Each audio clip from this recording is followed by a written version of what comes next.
네, 안녕하십니까. 시대듀 검정고시 국어 강사 김남준입니다. 이번에는 이제 지난 강의에 이제 계속 이어서 우리 기출 문제풀이를 진행할 건데요. 이제 오늘 이번 강의 같은 경우에는 이제 드디어 앞에 21년부터 차근차근 진행하다가 이제 25년 이제 기출 강의 이제 시작하게 되었습니다.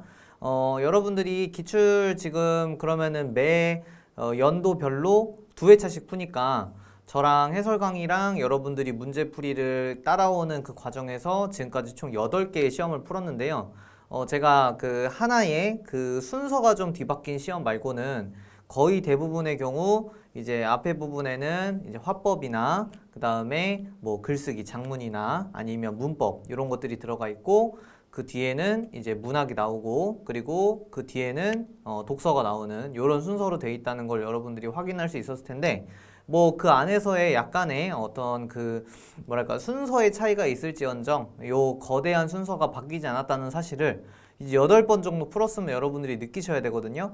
그래서 이제 그 흐름을 토대로 자 25년도 기출은 어떤 식으로 출제되었었는지를 제가 좀 특징적으로 꼽으면서 설명을 드리되 여러분들은 당연하게 제가 매회 제가 해설 강의 시작할 때마다 말씀드리는 먼저 풀어놓고 저의 사후 설명을 맞아 내가 시간 제고 풀 때 이런 느낌이었어 라고 생각해 주시면 좋으니까 이제 그런 부분들을 잘 따라와 주시면 아주 큰 도움이 될 겁니다. 자, 그럼 본격적으로 시작을 해보겠습니다. 25년 1회차입니다. 1회차 기출특강입니다.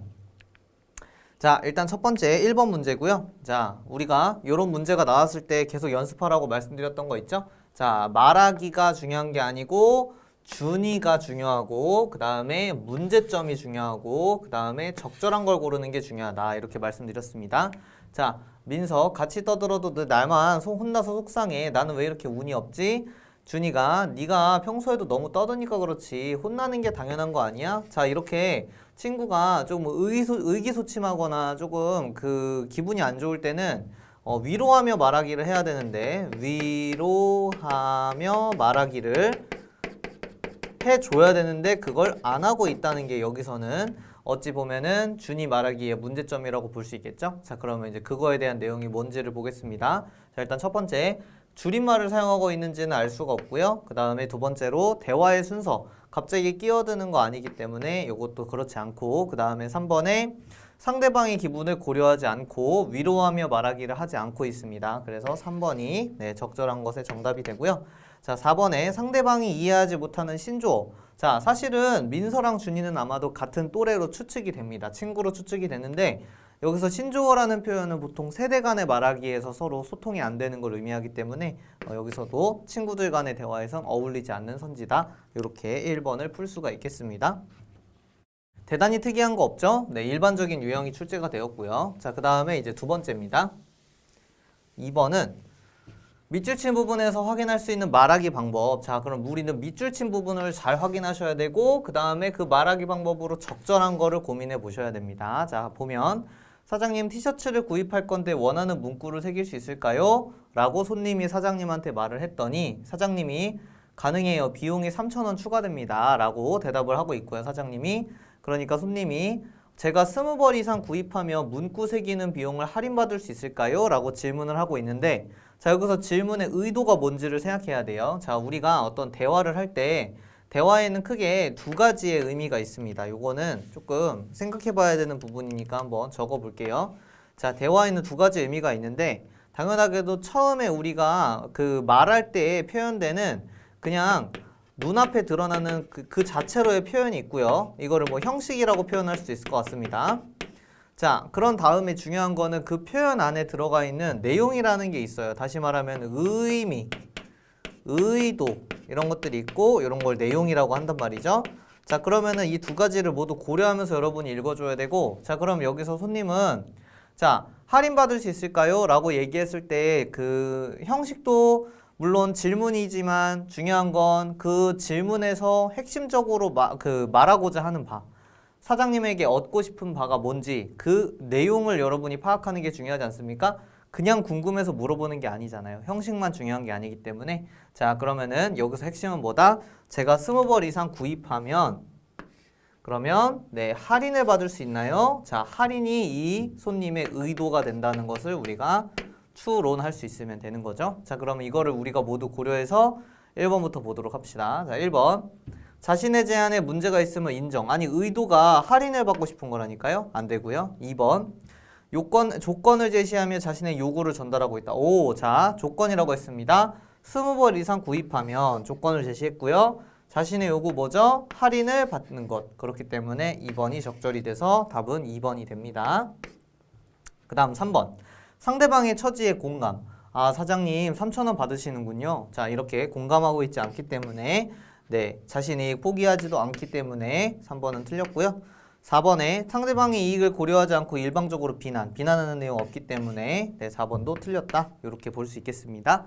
자, 2번 문제가 우리 그동안 화법에서 풀어왔던 문제랑 조금 다르게 그냥 암기로 푸는 게 아니고 여기서 추론의 그 형식이 들어가 있죠. 이런 문제를 여러분들이 연구하시고 실제 여러분 시험에서 이런 문제들은 말 그대로 제가 이런 표현 쓰는데 국어 피지컬 여러분들의 국어 능력으로 풀어내야 되기 때문에 그냥 그 외우면은 잘 풀 수 있겠지라는 의도로 여러분들 그냥 대충 공부하지 마시고 좀 더 깊게 여기 있는 의미들을 파악하는 연습을 해주시면 좋겠는 게 2번 같은 문제 유형을 해결하는 방법입니다. 자, 그 다음에 이제 3번으로 갈게요. 자, 우리 계속 이렇게 25문제 중에는 꼭 하나씩 의문의 변동 문제가 들어간다고 말씀드렸죠? 여기도 마찬가지로 의문의 변동 문제가 있습니다. 자, 표준발음법 규정이 적용되지 않는 것은 이라고 돼 있는데 자, 여기서 표준발음법이 뭐냐? 일단 히읗의 발음은 다음과 같습니다. 자, 히읗, 니은 히읗, 리을 히읗 뒤에 그드, 즈가 결합되는 경우 뒤음절 초소리와 합쳐져서 크, 트, 츠로 발음한다. 자, 이거 여러분 말할 수 있어야 돼요. 이거 무슨 규칙이냐면 유형이냐면 거센 소리 되기 유형에 해당합니다. 자, 거센 소리 되기가 뭔지 잊어버리신 분들을 위해서 좀 더 쉽게 설명하면은 자, 여기에 기역, 디귿, 지읒은 예사 소리인데 이 예사 소리들이 히읗이랑 결합해가지고 네, 거센 소리가 되는 현상을 말하는 겁니다. 자, 그러면은 실제로 발음을 해볼게요. 자, 이제 첫 번째 하얗게는 하, 야, 캐가 되네요. 그래서 적절히 됩니다. 왜요? 히읗이랑 기역이 합쳐지고요. 그 다음에 2번에 괜찮은은요. 괜찮은이 됩니다. 자, 2번이 답이에요. 왜 2번이 답일까요? 자, 2번은 히읗이 얘네들과 결합하는 게 아니라 자, 이거를 이렇게 쓸게요. 히읗 탈락이라는 유형으로 분류할 수 있다는 점을 여러분들이 인지하셔야 됩니다. 2번이 답이고요. 자, 그 다음에 3번 얘는 달, 토, 록이 돼서 예, 거센 소리 되기가 되고요. 적절. 4번에 얘는 실, 치 많이 되기 때문에 얘도 적절이 되는 겁니다. 그래서 답은 2번이 되고 얘도 그냥 그동안에 우리 8개 풀어왔던 문제 유형에서 크게 다를 바 없는 네, 일반적인 유형이 되겠습니다. 자, 그 다음에 4번.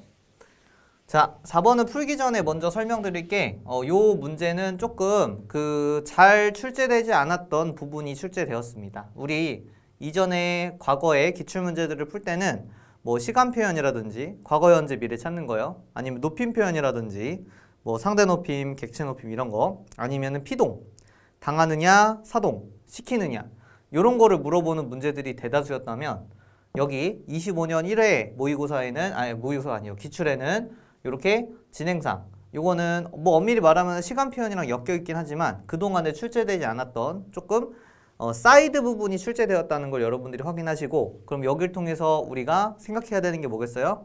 당연하게도 사이드에 있는 것들도 우리는 뭐 제가 이런 표현 쓰는데 사이드 디쉬도 여러분이 먹어야죠. 메인 디쉬만 공부하면 안 됩니다. 아셨죠? 자, 그러면 4번 갈게요. 진행상은 어떤 동작이 자 여기에 이제 여러분이 눈에 딱 들어와야 되죠? 시간의 흐름 속에서 계속 이어지고 있는 겁니다. 쉽게 얘기하면은 이거 뭐뭐하는 중이다. 요런 느낌이 들면 얘는 적절이 되고요. 요런 느낌이 안 들면은 얘는 적절하지 않은 것이 됩니다. 근데 이 문제의 의도는 적절하지 않은 걸 찾으라고 하는 거니까 얘는 뭘 의미하느냐? 완료상을 찾아라 라는 뜻이에요. 진행상의 반대는 완료상밖에 없거든요. 자, 그럼 이제 1번부터 보겠습니다. 자, 꽃이 시들어간다. 여기서 여러분이 도출해내야 되는 거 가다. 얘는 진행상의 하나의 표현입니다. 자, 제가 이런 표현들 많이 쓰거든요. 그 수업할 때 이게 뭐냐면은 부분집합이란 뜻이에요. 아어가다는 진행상에 들어갑니다. 자, 그 다음에 2번. 여기 제가 써놨네요. 중이다, 중이다. 얘도 그럼 적절이 됩니다. 1번 적절, 2번 적절. 자, 그 다음에 이제 대망의 3번. 3번이 답인데, 왜냐면은 여기에 버리다. 얘는 무엇을 완료해버렸다라는 의미로 해석이 되기 때문에 완료상에 들어가고요. 그럼 당연하게도 완료상에 들어갔다는 건 얘는 적절하지 않다는 의미가 되니까 3번이 답이 되겠죠. 그 다음에 이제 4번에 고 있다. 이것도 또 중요한데 고 있다는 얘는 진행상에 들어갑니다. 자, 막간을 이용해서 4번이 적절한 거를 해놓고 여러분들이 그 헷갈리는 것 중에 하나 완료상에 들어가는데 진행상처럼 보이는 애가 뭐냐면은 바로 여기에 그 아어가다가 있잖아요. 자, 근데 여기서 아니죠. 아어가다는 얘는 멀쩡하고 자, 여기에 있다. 요거를 써보도록 하겠습니다. 자, 이게 여러분들이 외워야 되는 겁니다. 외워야 되는 거. 자, 이거 예시로 한번 써볼게요. 자, 예를 들어 남준이가 의자에 자, 이거 헷갈립니다. 잘 보세요. 자, 여기에 밑에 쓸게요. 앉고 있다랑 자, 1번입니다. 1번. 그 다음 2번 앉아 있다가 있습니다.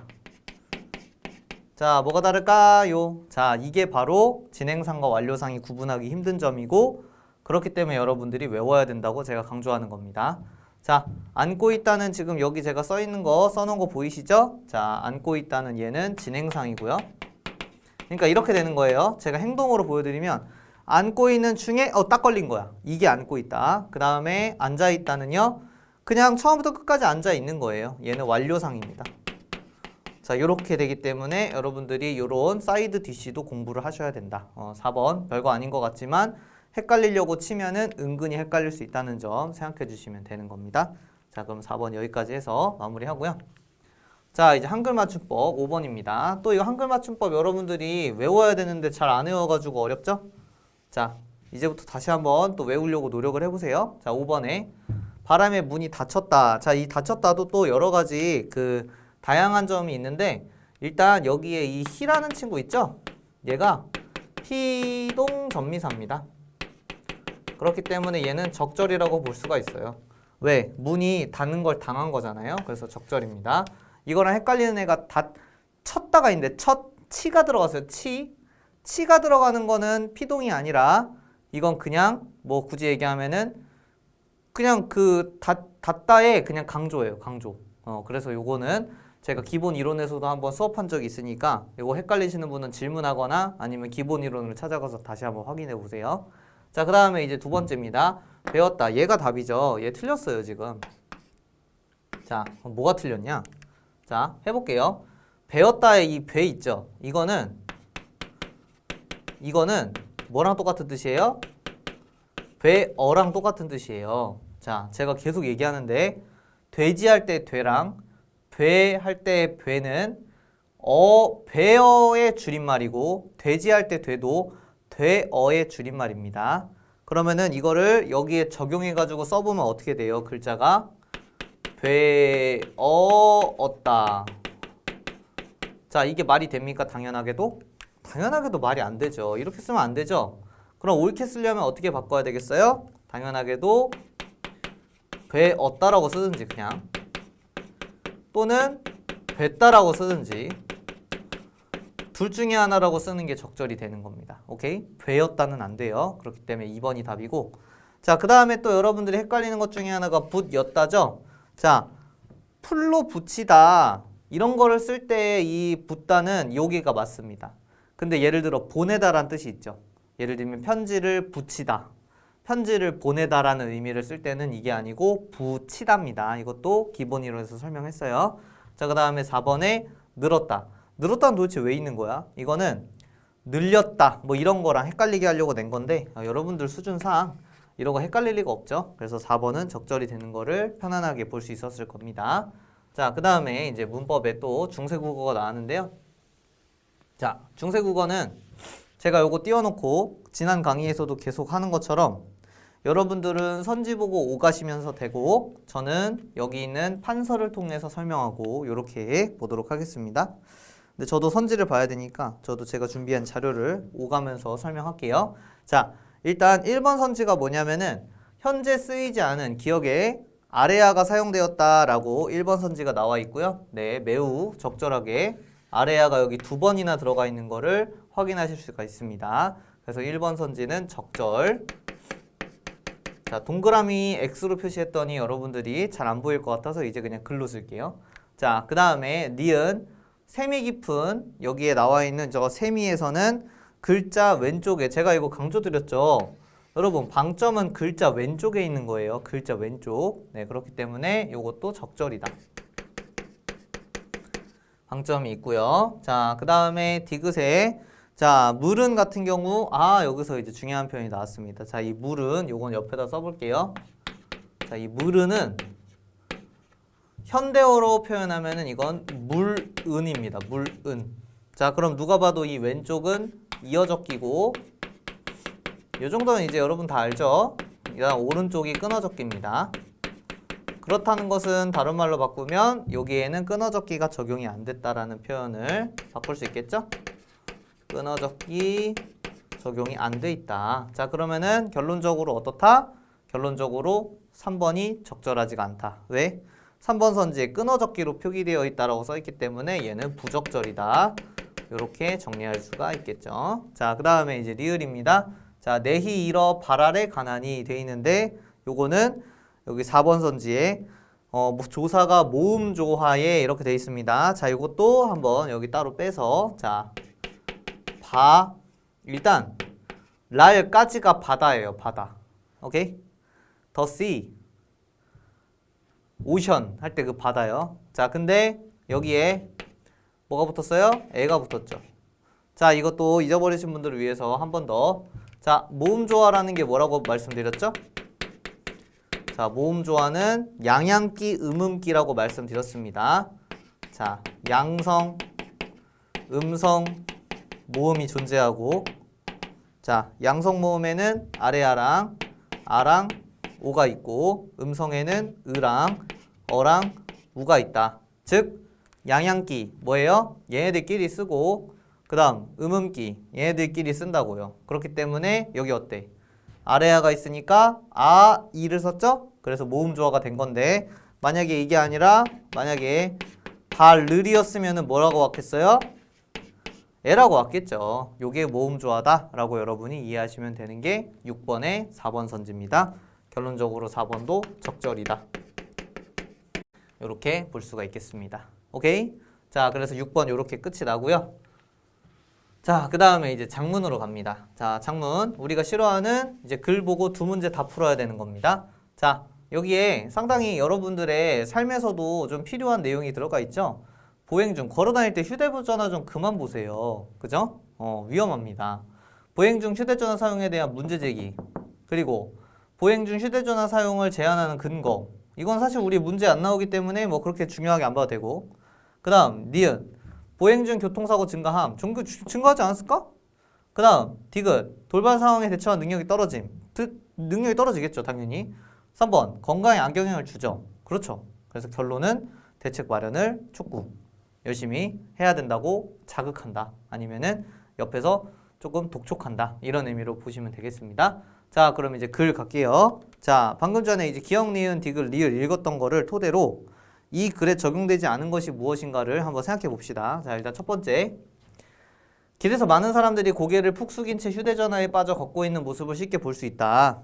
자, 그래서 여기 휴대전화 사용은 여기 나오네. 안전과 건강에 위협이 될 수 있다. 이게 바로 문제 제기가 되겠죠. 기역, 적절. 좀 전에 앞에서 읽었던 가의 기역, 적절. 그 다음 두 번째 문단. 교통안전공단에서 실시한 휴대전화 사용이 보행안전에 미치는 위험성 연구에 따르면 휴대전화 사용으로 인한 보행 중 교통사고가 최근 4년간 2배가 늘었네요. 네, 2배가량 증가했다고 합니다. 그러면은 보행 중 교통사고가 증가함, 네, 교통사고 증가했다고 볼 수 있겠네요. 교통사고 증가하지. 핸드폰 보고 걸어 다니시면 안 돼요. 아셨죠? 자, 그리고 나서 니은 적절입니다. 또 어떤 연구 결과에 따르면 보행 중 휴대전화를 사용할 경우 목과 허리에 디스크 발병률이 높아진다. 이건 뭐죠? 아까 그 앞에서 읽었던 가 부분에 건강에 악영향을 준다. 그럼 건강에 안 좋다는 건 다른 말로 하면은 앞에 부분에 리을이 적용됐다는 거 우리가 알 수 있죠? 그러면 느낌 빠고죠? 오케이. 그러면 답은 3번이다. 앞에 기역, 니은, 디귿, 리을 물어본 요 문제. 요거 여기서 돌발 상황에 대처한 능력이 떨어진다라는 말이 이 글에 없다. 이거를 여러분들이 파악하시고, 자, 그 다음에 여기 그 독촉, 촉구 하는 내용 나오고 끝난단 말이에요. 자, 그럼 나에 반영되지 않은 것은 뭐다? 디귿이 반영되지 않았다라고 여러분이 생각하고, 다시 말하면은 아까 디귿이 뭐였어요? 돌발 상황에 대처는 없었다. 돌발 상황 대처하는 방안에 대해서는 나오지 않았다. 그렇기 때문에 3번이 답이다. 이렇게 읽으면서 해결할 수 있어야 되고요. 자, 그 다음 8번입니다.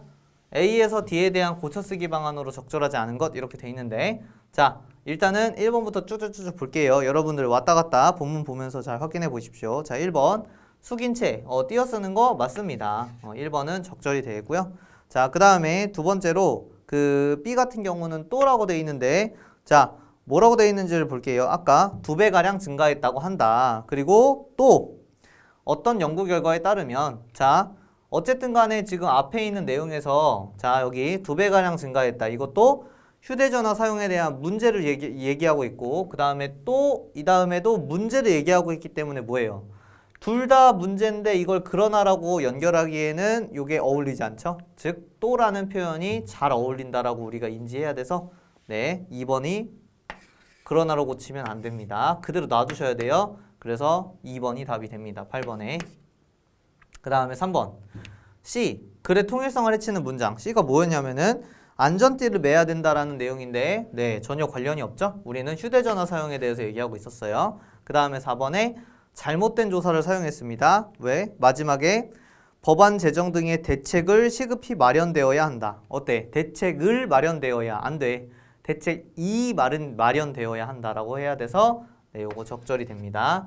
이렇게 항상 우리 주어가 어울리는지 그 목적어가 어울리는지 이런 것들 생각해야 돼. 이가 어울리는지 가가 어울리는지 을이 어울리는지 르이 어울리는지 이런 거를 찬찬히 그 속으로 읽으면서, 왜냐면 소리내서 읽으면 여러분 검정고시 시험장에서 쫓겨나잖아요. 그러니까 속으로 읽으면서 오케이 4번은 적절이다 이렇게 판단하셔야 됩니다. 자, 그래서 8번까지 마무리되고, 자, 이제 9번 10번에 무서운 친구가 나왔습니다. 바로 정철의 송미인곡이 출제가 되었는데요. 사실 송미인곡은 제가 기본 이론에서도 그 다음에 여러 가지 특강에서도 설명한 적 있기 때문에 오늘 이번 강의에서는 그냥 여기에 9번 10번 문제풀이에 해당하는 부분만 설명을 하고 넘어가도록 할 겁니다. 자, 일단은 그 9번은 갈래에 대한 설명이기 때문에 이거 바로 그냥 갈게요. 자, 9번이 뭐냐면은 송미인곡이 무슨 갈래냐, 이걸 물어보는 문제고, 여러분들은 그럼 당연히 대답할 수 있어야 되죠? 송미인곡은 무슨 갈래다? 가사다. 가사는 뭐다? 이건 조선시대 노래다. 자, 그러면은 가볼게요. 1번 서리적 표현 매우 자주 등장하죠. 서리적 표현이라는 건 의문을 통해서 내용을 강조하는 내용이니까 적절합니다. 앞에서 보여드릴게요. 좀 이따가. 자, 그 다음에 2번이 답인 걸 여러분들이 확인할 수 있어야 되고, 자, 2번이 답인 이유는 당연하게도 이거 다시 한번 적을게요. 아직도 이거를 제대로 인지하지 못하신 분들은 이거를 다시 한번 복습해 주시면 됩니다. 고려가요 특징이다. 자, 이걸 다른 말로 바꾸면 3분 후. 3분 후. 자, 이거 한 100번 얘기했어요. 제가 요거 강의 준비하면서 3분 후 뭐다? 3음보. 분은 뭐다? 분연체. 후는 뭐다? 후렴구. 3분 후 기억하시라고 말씀드렸습니다. 2번이 답이에요. 3번. 네, 3분 후라니까 얘는 4분 후잖아. 그러면은 그렇기 때문에 고려가요가 아닙니다. 네, 3번 적절이에요. 가사는 4음보예요. 그 다음에 4번에 두 명의 화자가 대화한다. 이게 바로, 자, 여기다 적어요. 이것이 송미인곡의 특징. 물론 송미인곡이 한번 나왔기 때문에 이제 뭐 최소 5년 이내에는 안 나올 가능성이 높지만 그래도 뭐 알아두면 나쁠 건 없지 않습니까? 왜냐하면 이거는 수능 국어에서도 출제될 가능성이 높은 굉장히 뭐라고 표현해야 될까요? 그 학생들이 두려워하지만 출제자들은 좋아하는 그런 작품입니다. 자, 그러면은 이제 이 내용을 가지고 자, 10번. 요 10번은 제가 본문을 통해서 설명드릴 테니까 여러분들은 시험지에 선지를 보시고 저는 본문을 설명하고 이렇게 해보도록 하겠습니다. 자, 그러면은 이제 가볼게요. 일단은 처음에 기억에 선지가 뭐라고 되어 있었냐면은 백옥경을 떠난 까닭을 궁금해하고 있다가 요 기억입니다. 자, 그럼 해볼게요. 저기 가는 저 각시, 각시라는 거는 저 여성, 본듯도 하구나. 천상 백옥경 각주 달려 있었죠? 옥황상제 궁궐을 어찌하여 이별하고 해 다 져서 저문날에 누구를 보러 가시는가? 자, 그러면은 여기 이 맥락에서 어떻게 연결이 되냐면은 자, 여기서 저 각시라는 사람이 원래는 백옥경에 사는 사람인데 이 사람이 지금 자기 집인 백옥경을 떠나서 지금 어디론가 네, 떠돌아다니고 있다는 것을 우리가 알 수 있죠. 그러니까 당연하게도 1번 선지 백옥경을 떠난 까닭을 궁금해한다? 네, 적절이 되는 거죠. 얘는 그래서 적절한 내용이 됩니다. 적절. 자, 요렇게. 근데 여긴 대화체니까 이 저각시는 대상이에요. 대상. 돌아다니는 사람. 그리고 누구를 보러 가시는가? 라고 질문하는 사람이 이제 이런 표현을 써요. 갑녀고요. 그리고 이 각시가 을려가 되는 겁니다. 이렇게 두 명이 나오는 거예요. 그래서 이 둘이 대화를 합니다.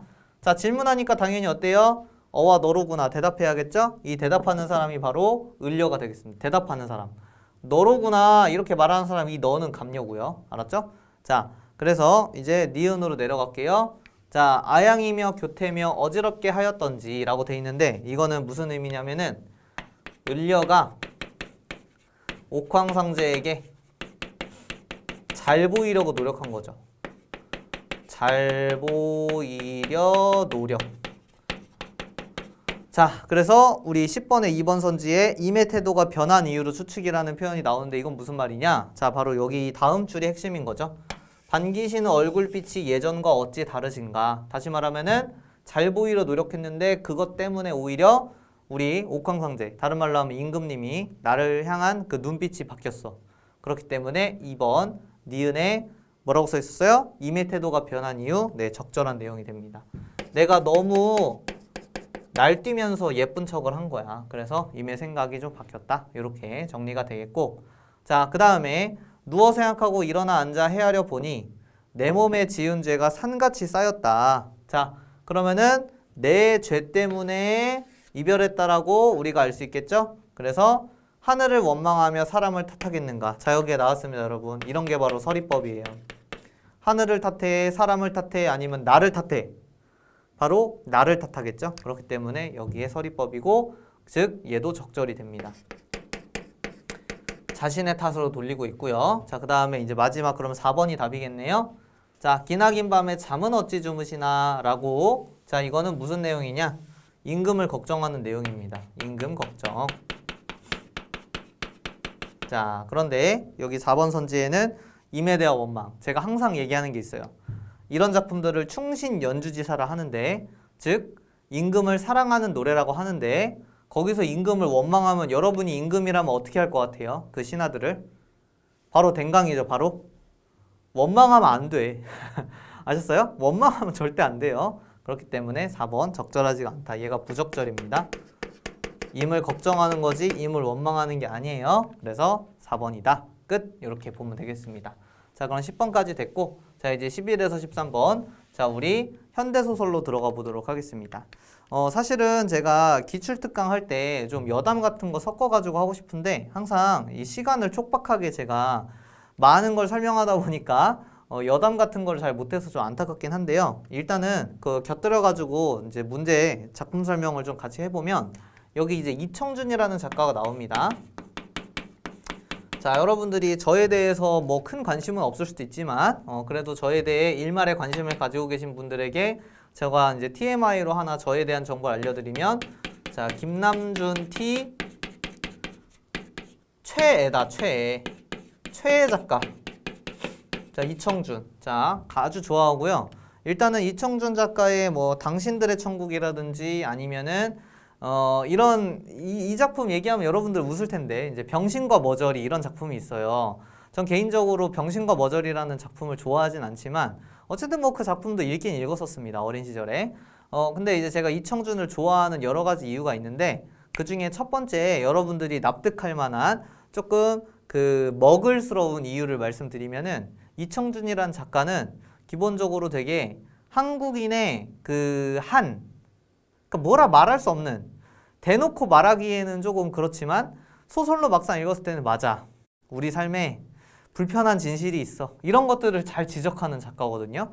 그래서 제가 읽으면서 어떤 느낌이랄까, 아 정말 재밌다 이런 느낌이라기보다는 좀 찝찝해요. 하지만 저는 그런 걸 보면서 맞아, 삶을 살아가면서 이런 좀 불편한 감정을 느껴야지, 우리가 이거를 모른 채 살면 안 돼, 좀 자아 성찰을 하게 하는 작가분이시기 때문에 제가 굉장히 좋아하고, 그 다음에 이제 두 번째 이유로 제가 그래서 대학원에서 이분을 가지고 전공 공부를 좀 하려고 했다가 실패를 한 경험이 또 있어가지고, 뭐 실패는 아니죠, 제가 포기했어요. 너무 어려워가지고 포기했는데, 자 그래서 어쨌든 간에 좀 여러 가지 인연도 있고 그 다음에 관심도 있는 작가다. 자, 이 얘기를 드리려고 하는데, 자 그럼 이 얘기를 제가 왜 했는지 아세요?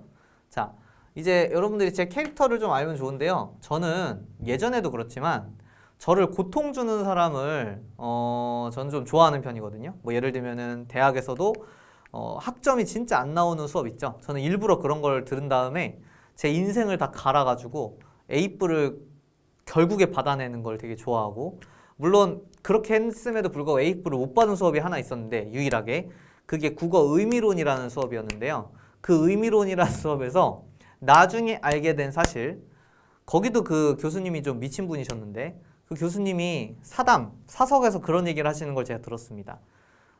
자기보다 뛰어난 학생이 아니면, 내가 얘는 아무리 생각해도 내 수준을 넘었다 라는 생각이 드는 학생만 A뿔을 주겠다라고 다짐을 하셨고, 그렇지 않은 학생들은 다 그냥 평범한 존재들이기 때문에 최고 점수는 나에겐 A다 이렇게 말씀하신 분이 계셨어요. 그걸 알았으면 내가 그 수업 안 들었을지도. 자, 아무튼 그래서 저는 이제 A를 받았던 거죠. 그 수업에. 그 교수님보다 더 뛰어난 사람은 못 했던 것 같아.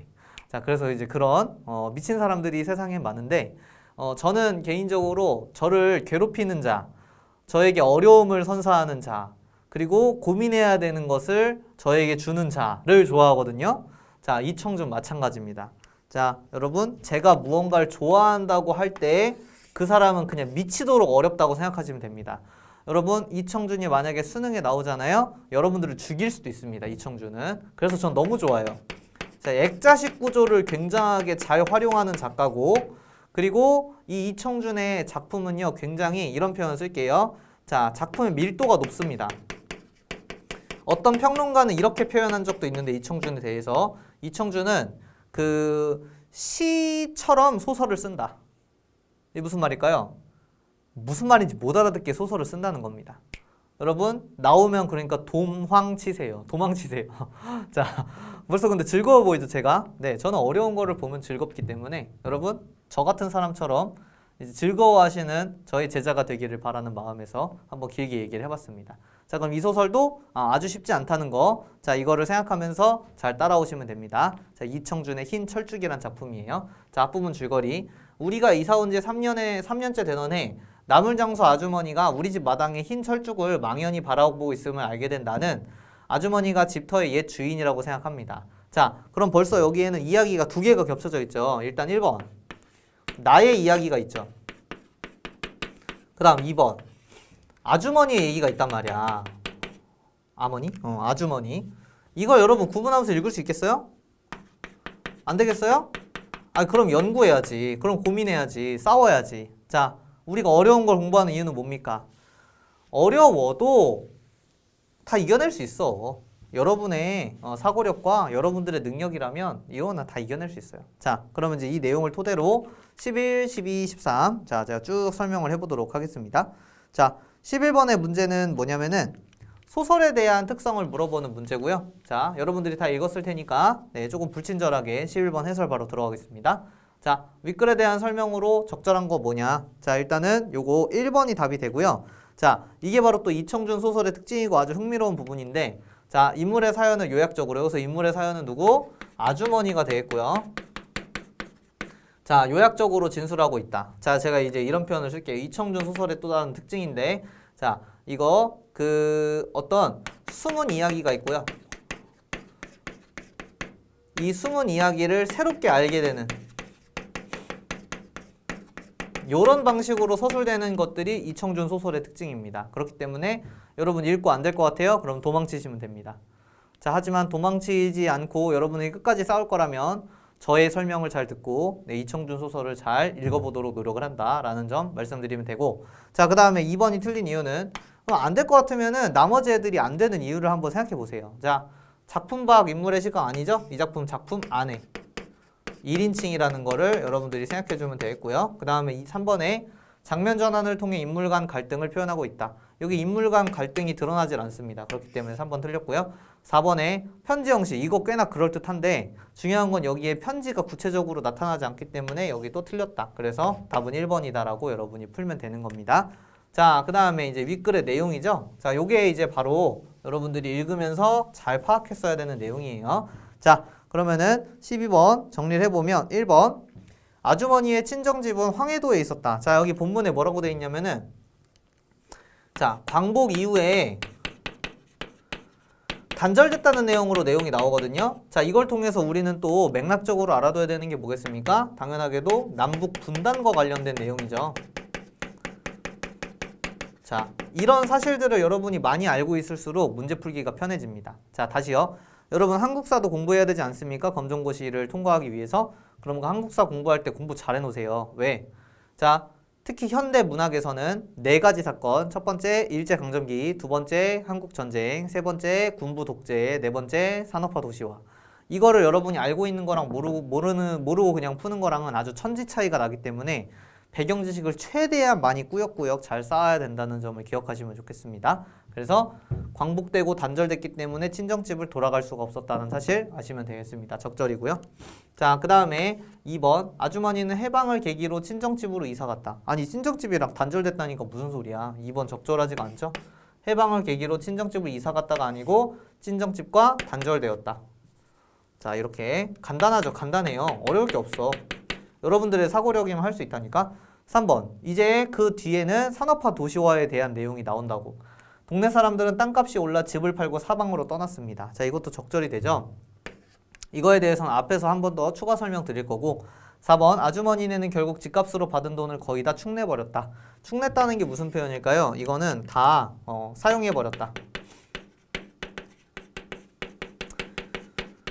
자, 제가 국어를 가르치면서 특히 요즘 사회에서 이 AI가 발달되는 이 현실 속에 제가 항상 여러분들한테 말씀드리는 게 있는데, 자, 다른 걸 떠나서요. 제가 뭐 문해력이고 뭐고 이런 거는 다 어차피 지금 어른들도 다 문해력이 없어요.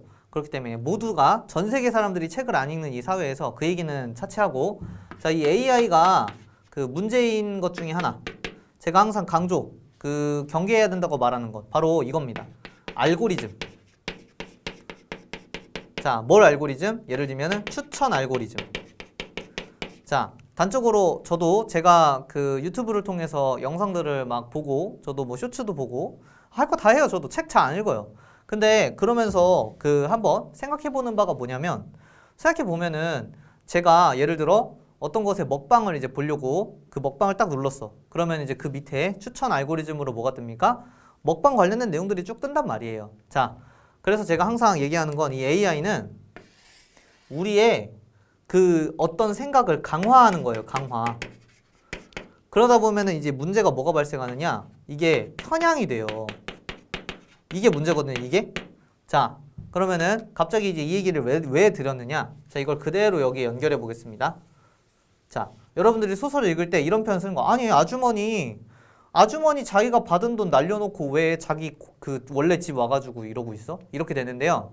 자, 여러분, 돈을 다 쓰는 게 그 사람이 능력이 없어서 많이 있는 게 아니에요. 여러분, 우리가 그러면은 돈을 저축하고 싶어요.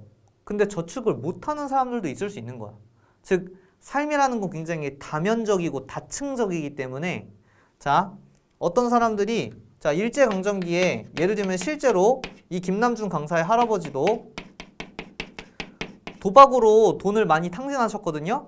자, 어린 시절에 제가 뭐 아무것도 몰랐을 때는 야, 우리 할아버지 그 쓰레기다. 왜 성실하게 일하지 않고 도박으로 다 돈을 날려? 근데 제가 공부하면서 나중에 알게 된 사실. 일제강점기에 조선 젊은이들에게 도박을 장려했다고. 왜? 그래야 독립운동 같은 거 쓸데없는 거 안 할 거 아니야, 일본 입장에선. 이런 거 우리 알았어요? 이런 거 저는 어릴 때 몰랐기 때문에 그냥 그 표면으로만 내 할아버지만 욕하고 있었던 거야. 오케이? 그 시대 상황이 어떤지를 여러분이 이해하려고 노력을 하는 게 중요한 거지. 그냥 이게 무조건 아니 너 능력 없으니까 나빠. 너 성공 못했으니까 너 나빠. 너는 거지야. 넌 쓰레기야. 이렇게 말할 필요가 없다는 거죠. 자, 그러면은 이 얘기를 제가 왜 했다? 다 써버렸죠. 하지만 이것은 그 아주머니의 잘못은 아니에요. 아주머니의 잘못으로 그냥 치부하기엔 어렵다.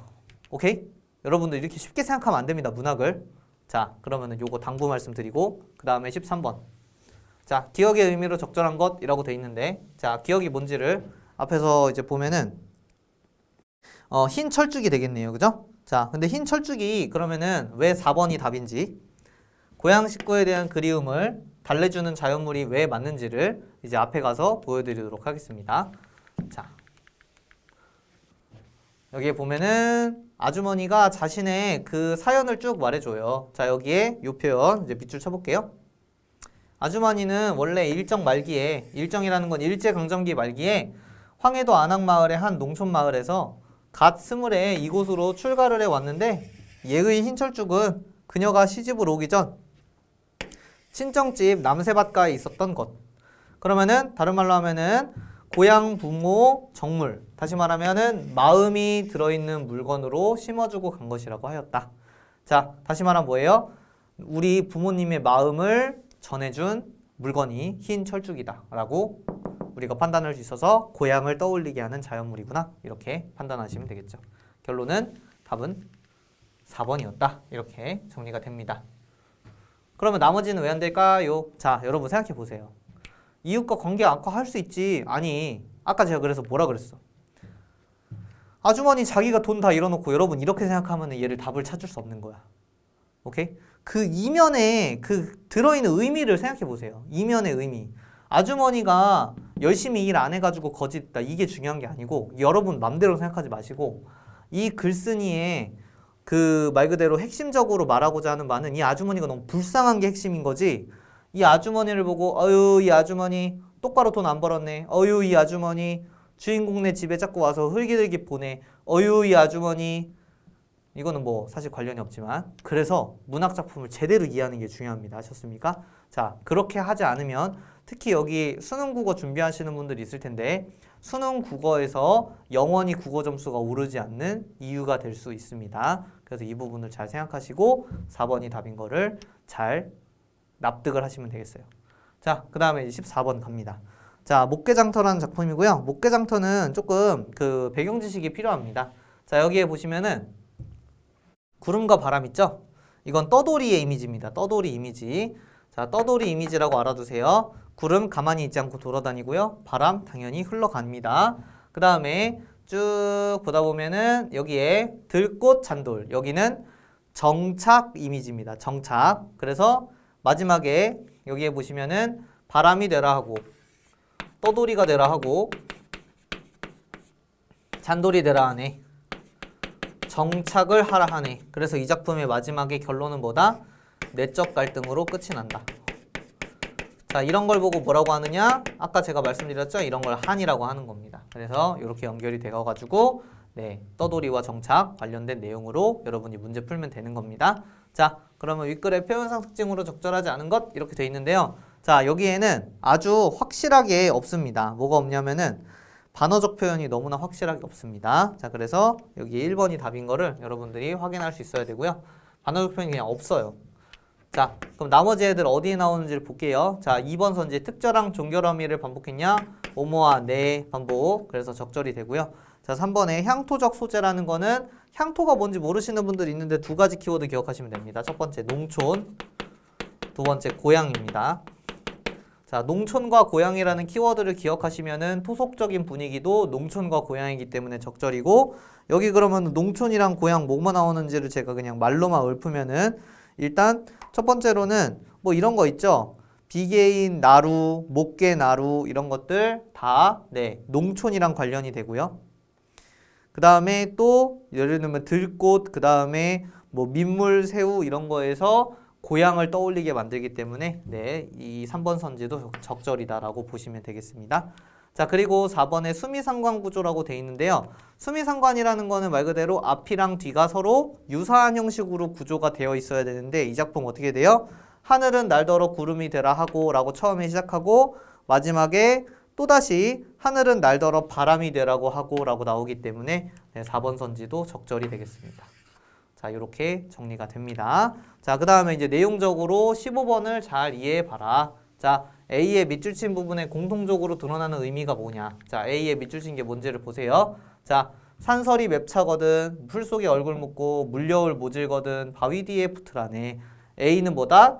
정착하라는 것의 밑에 있습니다. 그럼 이거 정착에 대한 의미라는 걸 우리가 생각을 하셔야 돼요. 자, 그러면은 여기서 우리는 기본적으로 배경 지식을 깔아둬야 되는 거. 자, 1번이 답이죠?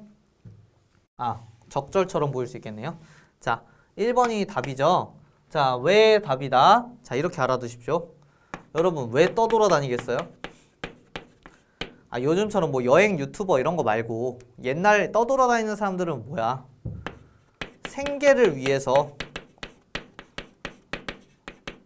또는 현재 그 고향에서의 삶이 살기가 어려워서, 고향에서 삶을 유지하기 어려워서야.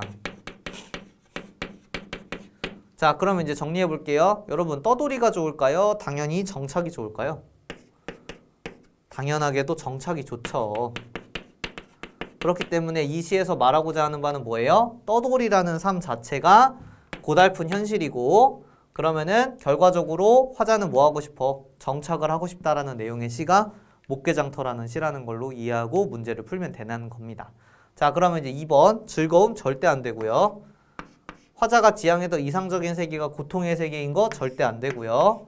4번에 화자가 도달하는 학문적 성취, 공부에 대한 내용도 절대 아니기 때문에 1번이 답이 된다는 걸 여러분이 해결하시면 되는 겁니다. 자, 그 다음에 기억에서 리을 중 밑줄 친 부분과 시적 의미가 가장 거리가 먼 것은이에요. 먼 것은. 그러면은 떠돌이의 삶과 거리가 먼 것은을 고르래요.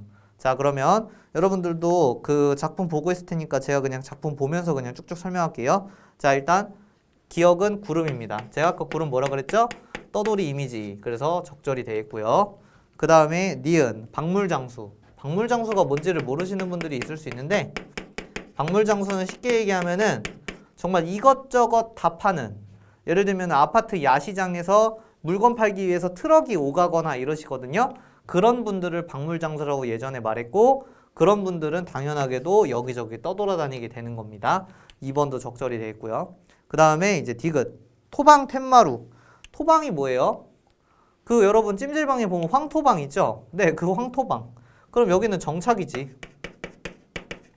그렇기 때문에 3번이 답이지.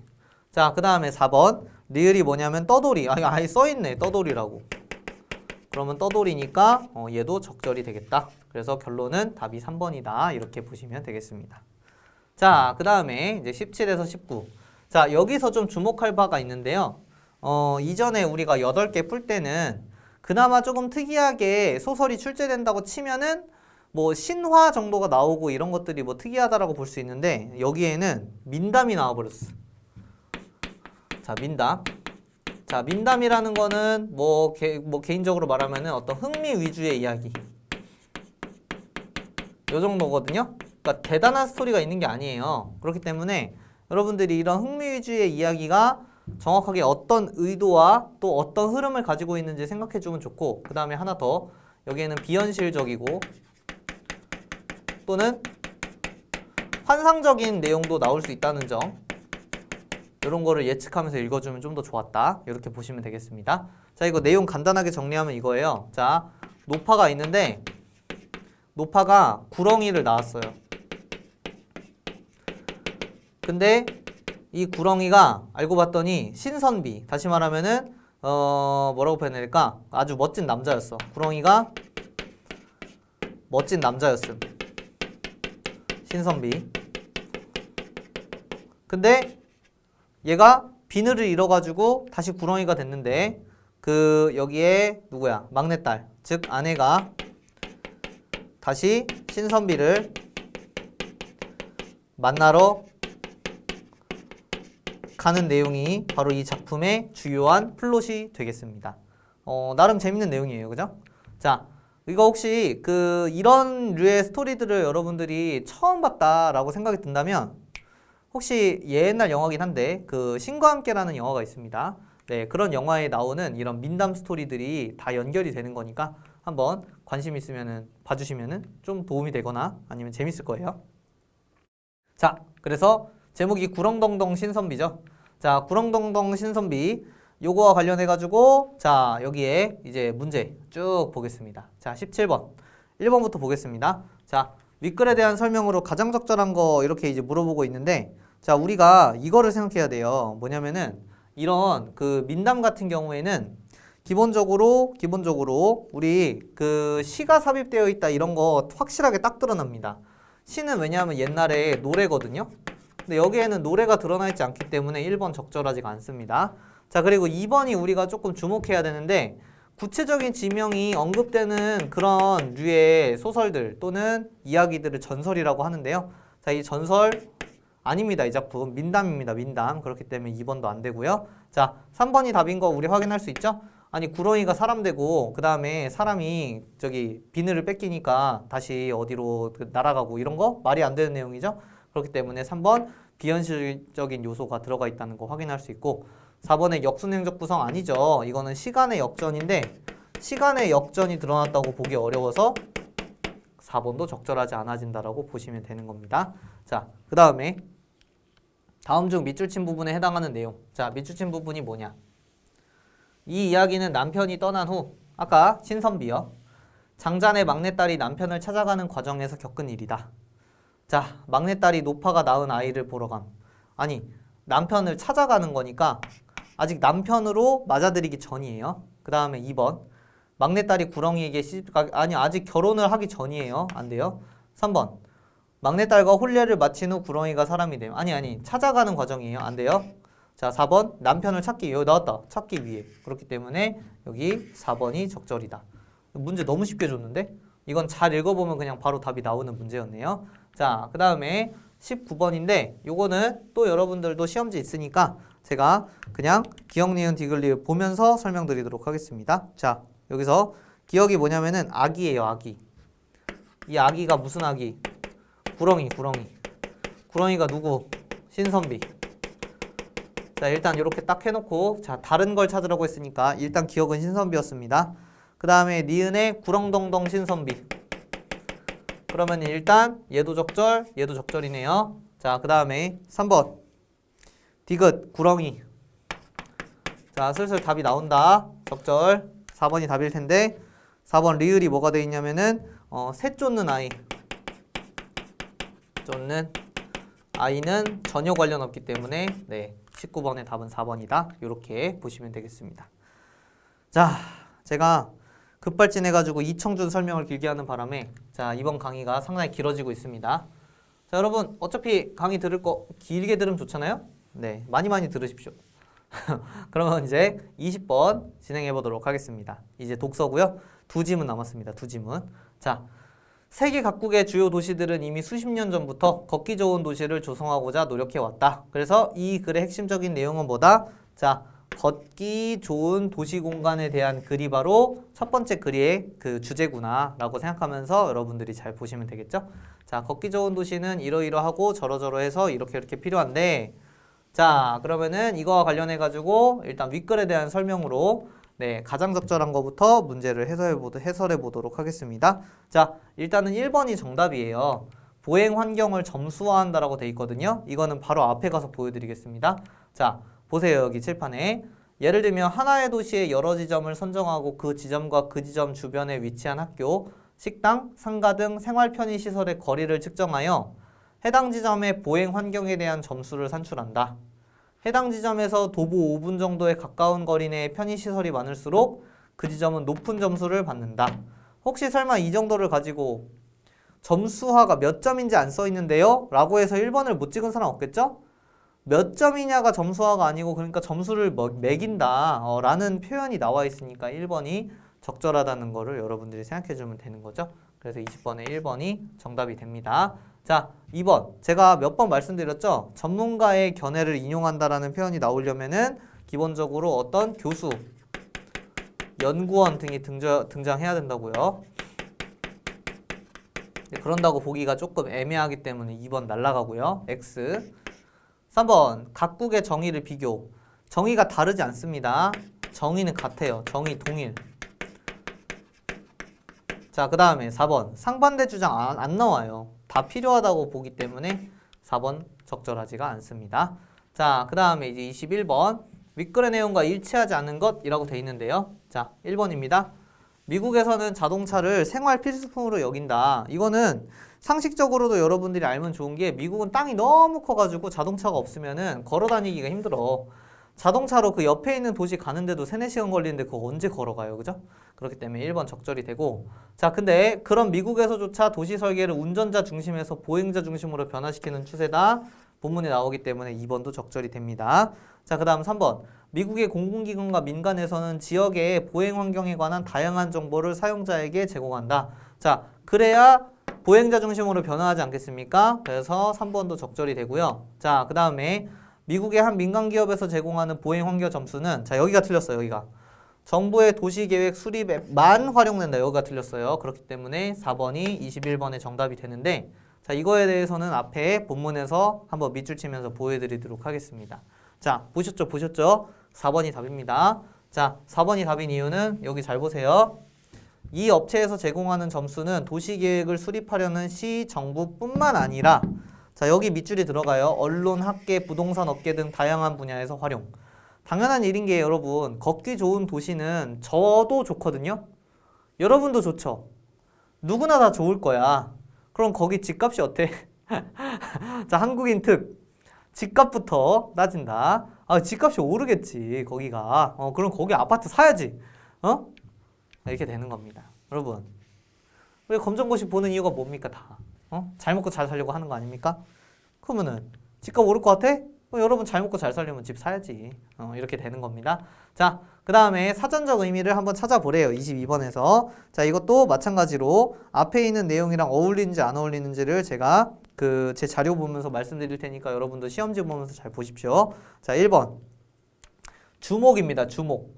사물의 존재 의의나 가치를 알아주지. 에이, 틀렸잖아. 아니함이 아니잖아. 오히려 주목. 가치를 알아보는 거지. 주목, 확인한다 이런 거니까. 그 다음에 니은. 자, 공개한다. 여러 사람에게 널리 터놓는다. 네, 적절히 되겠습니다. 공개한다. 그 다음에 3번의 디귿. 여러 가운데서 어떤 것을 뽑아 정하는 것보다 선정. 적절. 그 다음에 4번.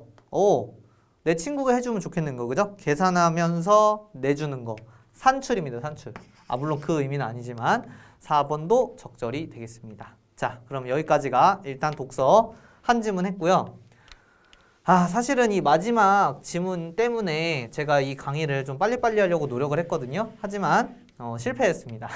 그래서 어차피 실패한 바 그냥 천천히 해보겠습니다. 자, 여러분 우리가 수능 국어를 공부할 때도 마찬가지고요. 독서 공부할 때 제가 하나 안타까운 게 있습니다. 뭐가 안타깝냐면은 여러분들이 글을 읽을 때 눈에 보이는 대로만 읽는다고 할 때 저는 그 친구를 구렛나루를 다 뽑아버리고 싶다. 자, 이런 얘기를 하거든요. 자, 무슨 말이냐? 여러분 눈에 보이는 대로만 풀으라고 이렇게 문제를 내는 게 아니고요. 자, 우리는 이거에 대해서 생각하고 고민해야 돼요.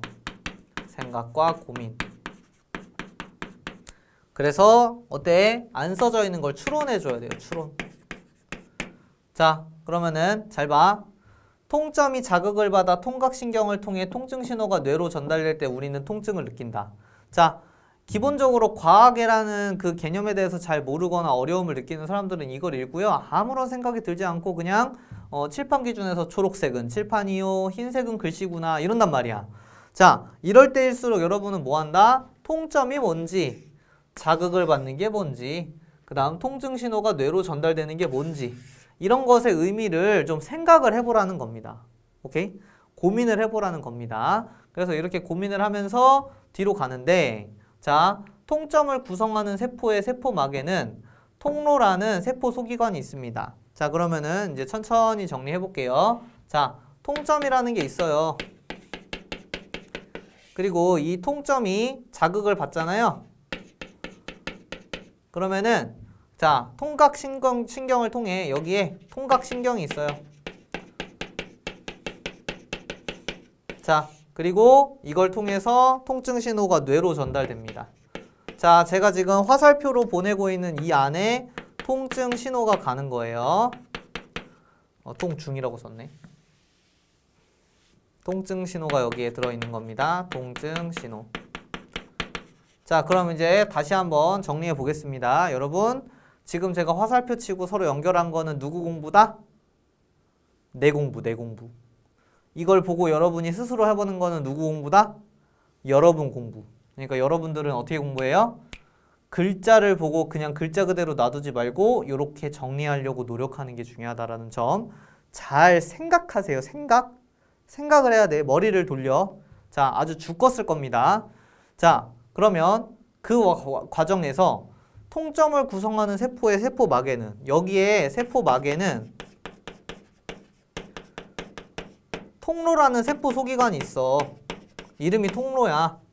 이 통로를 통해 세포의 안과 밖으로 여러 물질들이 오가면서 세포 사이에 다양한 신호가 전달된다. 이렇게 되는 겁니다. 자, 그래서 인체의 부위가 손상되면 세로토닌, 히스타민. 자, 이 히스타민은 여러분들이 익숙하지 않습니까? 자, 이 히스타민 같은 경우가 우리의 굳이 얘기하면 알러지를 만들어내는 그런 물질이 되겠죠. 그래서 보통 우리가 코감기약 같은 거 먹을 때, 알러지약 먹을 때 항히스타민제를 먹습니다. 즉 이런 알러지 유발 물질을 조금 자제시키려고 우리가 노력을 하는 거지. 그 약을 먹어서. 자, 근데 그런 물질들이 뭐다? 통각 유발 물질이야.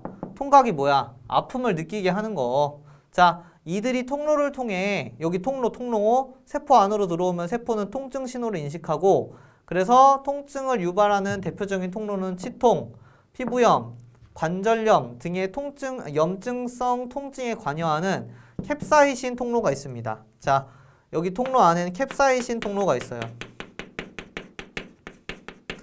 자, 캡사이신 우리 많이 들어봤죠? 이것도 네, 매움을 느끼게 하는. 여러분, 매움은 맛이 아니고요. 매움은 통증입니다. 그래서 매운 거를 즐기는 분들은 기본적으로 조금 아픈 걸 즐기는, 아까 말했죠? 제정신이 아닌 사람들이 그 사람들도 자, 아무튼 간에 그래서 아픈 걸 좋아하는 겁니다. 근데 아픈 걸 좋아하는 게 아니고 솔직히 말하면 저도 요즘 달리기를 열심히 하면서 느끼는 바, 달리기를 한 3km 정도 하면은 소위 뽕이 오거든요. 기분이 좋아져. 막 달리기 하면서 이제 희열이 느껴지는 순간이 있는데 그게 호르몬적으로 말하면 내 몸 안에서 고통스러우니까 그 고통을 완화하는 물질을 보내거든요. 이것도 마찬가지야. 여러분 매운 거 먹으면 기분이 좋아질 때가 있어요. 왜 그런지 알아요? 이 통증을 감소시키기 위해서 내 몸 안에서 뭐가 나오는 거야. 또 호르몬이. 그걸 즐기는 겁니다. 엄밀히 말하면. 아픈 걸 즐기는 게 아니고 다들 제정신은 아닙니다. 확실히.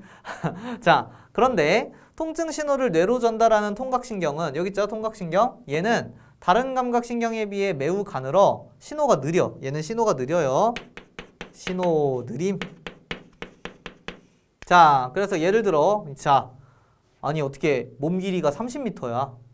흰 긴수염 고래는 이거 제가 항상 우스갯소리로 이거 이름 잘 말해봐. 긴 흰수염 고래인지 흰 긴수염 고래인지 헷갈려. 자, 꼬리에 상처가 생기면 최대 1분 후에 아픔을 느껴. 어이구. 자, 사람의 경우에도 그렇대요. 앞정이 발바닥에 깊이 들어간 다음에야 아픔을 느끼게 됩니다. 왜? 통각 신호가 느려. 통증 신호가 느려. 그래서 이걸 가지고 기억을 보면은 통점에 자극이 없어서 아니 아픔을 느껴. 발바닥에 통각신경 없어? 아니야 있어. 3번 통각 유발 물질이 안 나와? 아니 나와. 느리게 전달. 맞아. 그래서 24번엔 4번이 정답이 됩니다. 자, 엄청 어렵죠 이 질문? 그렇기 때문에 여러분들이 생각하는 연습을 계속 해야 돼요. 자, 그 다음에 이제 마지막 문단.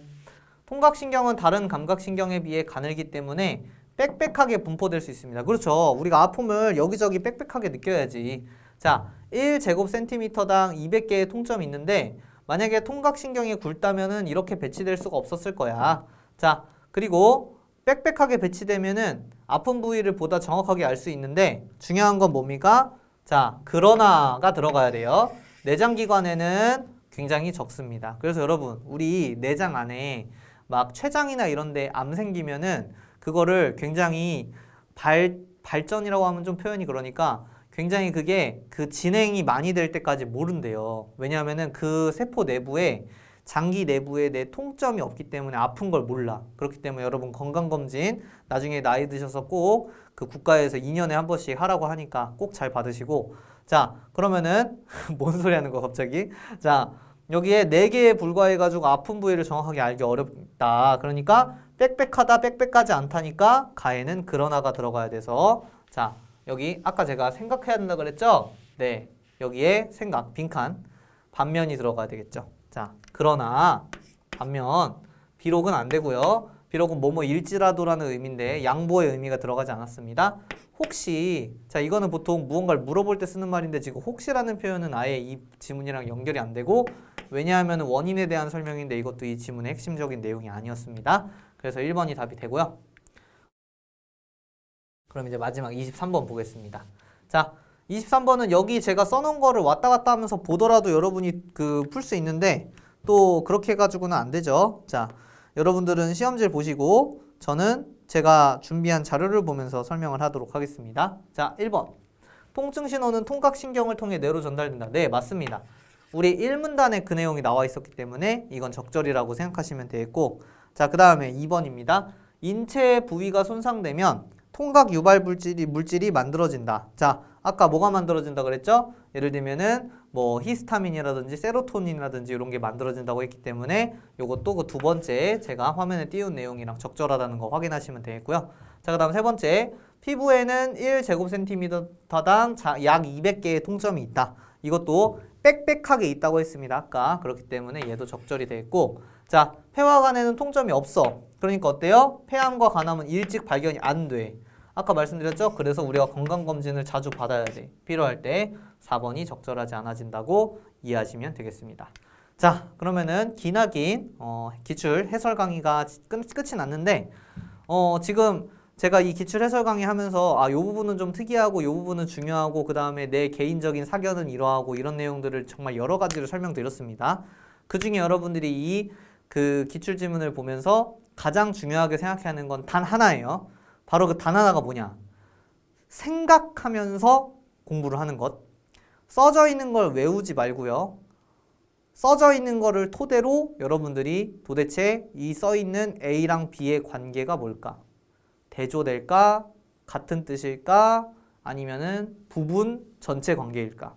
이런 세 가지 관계만 잘 고민해 보셔도 국어 실력이 아주 빵빵 느실 테니까 이제 그런 부분들을 다시 한번 저랑 또 계속 연습하면서 이제 우리 기출 해설 특강이 끝나면 모의고사 해설 강의를 제가 또 촬영할 거거든요. 그러면 그 모의고사 해설 강의에서도 그 내용을 여러분들이 잘 주의해서 따라오시면 되겠습니다.